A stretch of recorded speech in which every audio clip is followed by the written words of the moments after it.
Ma fille avait 16 ans à l'époque. Les médecins, à force de faire les échographies, etc., donc nous convoquent dans la salle des familles. On s'assoit avec son papa et là on voit le médecin, effectivement, l'air grave, qui nous dit écoutez, on a tout essayé, tous les traitements, on est aux doses maximum. On ne peut pas aller au-dessus et donc effectivement, la seule solution c'est la greffe. C'était pas concevable de perdre ma fille. Il est apparu assez rapidement que mon foie était très très endommagé. En clair, il était envahi de métastases, ce qui fait qu'il n'était absolument pas opérable. Et donc voilà, la solution qui était la mienne au niveau thérapeutique, c'était la transplantation.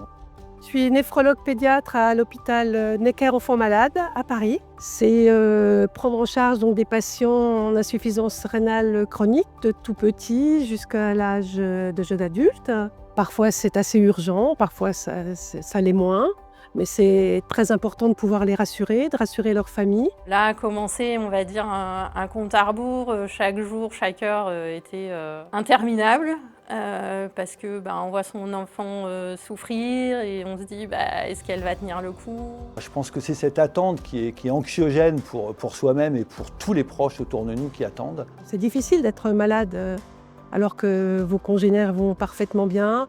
Et à un moment donné, on reçoit un coup de téléphone. Donc moi, je me rappelle très bien, j'étais dans ma voiture et j'ai vu mon téléphone sonner, j'ai reconnu le numéro de téléphone de l'hôpital, j'ai tout de suite compris que c'était le moment. Le moment était venu.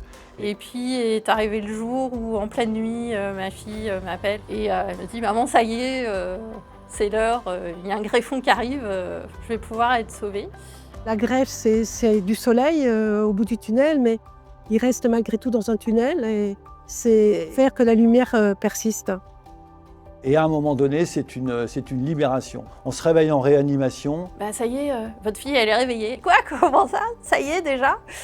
Et là, je cours dans sa chambre de réanimation. Puis là, elle me regarde avec son masque et avec sa toute petite voix. Elle me fait « Maman, c'est bon, j'ai réussi !» On a un nouvel organe en soi qui est évidemment prometteur, qui annonce une vie qui va pouvoir continuer, qui va pouvoir être meilleure évidemment que la vie d'avant et surtout qui va être pérenne, quoi. Ce qui me rend heureuse de venir travailler, c'est de rendre le sourire à tous ces enfants et à leur famille quand on a pu leur faire une transplantation et que celle-ci fonctionne bien.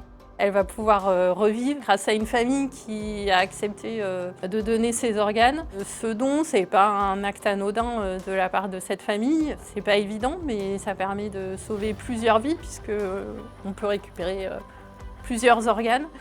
Pour les donneurs, c'est une manière de faire vivre leurs défunts à travers d'autres personnes. On a de nombreux témoignages et j'ai eu moi-même des témoignages lorsqu'on a fait la course du cœur. Une femme qui est venue me voir et qui m'a dit voilà, mon mari était pompier et il avait donné son foie à quelqu'un et elle est venue me voir en disant mais quelle réjouissance pour moi de voir que des gens comme vous, vous vivez, vous faites du sport et quelque part je pense c'est un petit peu grâce aussi à mon mari que vous êtes là, symboliquement.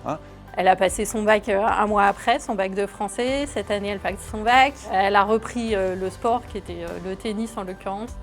Ça a un côté un petit peu miraculeux, il faut le dire. Ça reste mystérieux, c'est de la technique, c'est de la science.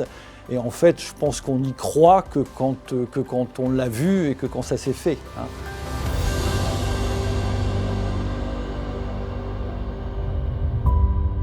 Je remercierai jamais assez en fait la famille du donneur. Je leur dirais d'être fiers d'eux.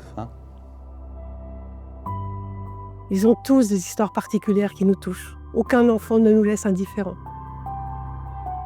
Vraiment merci, parce que grâce à vous, ma fille aujourd'hui, elle est là quoi, et elle vit.